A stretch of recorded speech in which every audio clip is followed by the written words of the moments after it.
কারোর প্রেমের মোহ, কারোর সঙ্গলাভের মোহ, কোনো বন্ধনের মোহ, কখনো বা ধনের মোহ, ঐশ্বর্যের মোহ।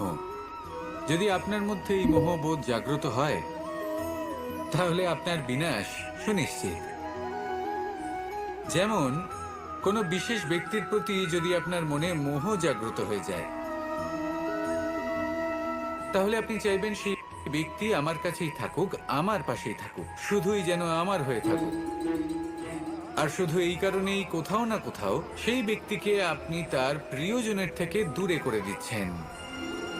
তারপর দুঃখ আসে, নিরাশা আসে, কারণ স্বাধীনতা সেই অনুভূতি যেটা সবার প্রিয়, আর সেই অনুভূতিটাই আপনি তার থেকে কেড়ে নিচ্ছেন। এভাবে এই মোহ নিশ্চিত রূপে আপনার শত্রু হয়ে যাবে। কিন্তু যদি আপনার মোহ থাকে নিজের মাতৃভূমির প্রতি, তার সম্মানের প্রতি, তাহলে আপনি একজন প্রবল রক্ষক হয়ে উঠবেন। যদি আপনার মোহ থাকে আপনার আত্মসম্মানের প্রতি, নীতির প্রতি, তাহলে এই মোহ কখনো আপনাকে অধর্মের পথে চালিত হতেই দেবে না। আর যদি আপনার মোহ থাকে নিজের আত্মার প্রতি, তাহলে কোনো দুরাত্মা এসে আপনার কোনো ক্ষতি করতে পারবে না।